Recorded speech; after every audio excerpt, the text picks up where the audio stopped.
Hello everyone, আসসালামু আলাইকুম। আজকে আমি নিয়ে এসেছি নতুন একটি রেসিপি। আশা করি রেসিপিটি কী হতে চলেছে আপনারা উপরের টাইটেল দেখে বুঝতে পেরেছেন।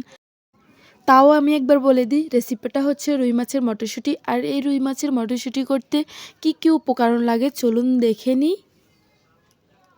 প্রথমে আমি বড় সাইজের 5 পিস রুই মাছ নিয়ে নিব। তারপর আমি নিয়ে নিব 250 গ্রাম মটরশুঁটি। এরপর আমি নিয়ে নিব পেঁয়াজ কুচি।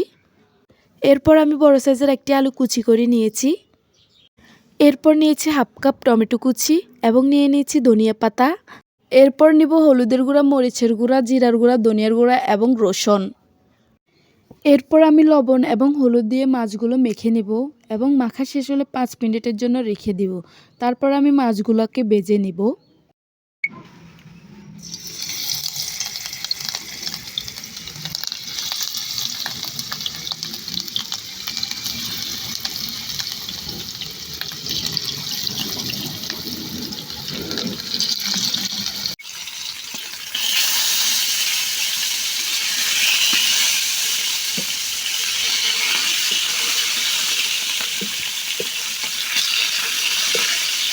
মাছগুলো ভাজা হলে তারপর আমি ওই তেলের মাঝে পেঁয়াজ কুচি দিয়ে দিব এবং পেঁয়াজ কুচি দিয়ে আমি এগুলো ভালোভাবে নেড়ে নেব।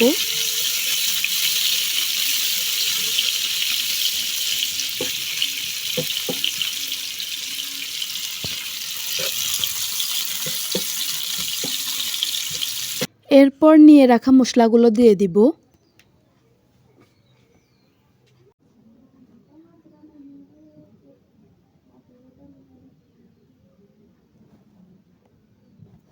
এরপর মশলাগুলো দিয়ে আমি ভালোভাবে নেড়ে নেব।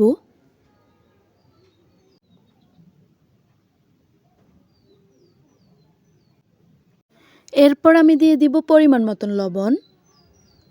তারপর মশলাগুলোকে ভালোভাবে নেড়ে নেব। তারপর দিয়ে দিব 1 কাপ পরিমাণ পানি এবং দিয়ে আমি মশলাগুলো ভালোভাবে নেড়ে নেব।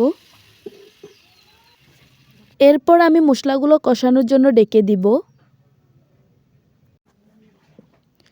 মশলাগুলো যখন কষানো হয়ে যাবে তারপর আমি মশলাগুলোকে ভালোভাবে নাড়িয়ে এরপর আমি দিয়ে দিব মটরশুঁটি।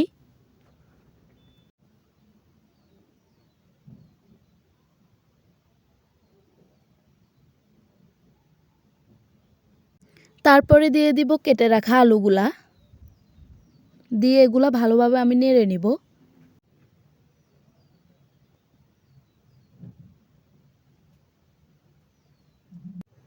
এরপরে আমি 2 কাপ পানি দিয়ে দিব।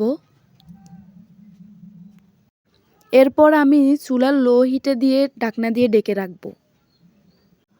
মটরশুঁটিগুলো যখন কষানো হয়ে যাবে তখন আমি এর সাথে অ্যাড করে দিয়ে দেব মাছগুলা।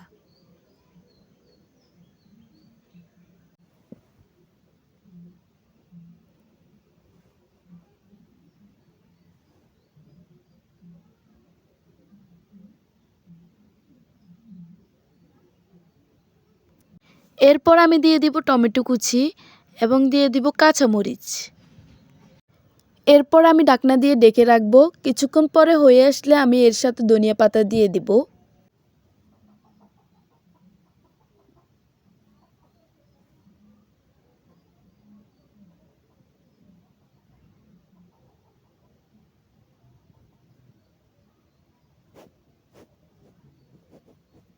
এরপরে আমি কিছুক্ষণের জন্য ঢেকে দিব। আর এই হচ্ছে রান্না কমপ্লিট।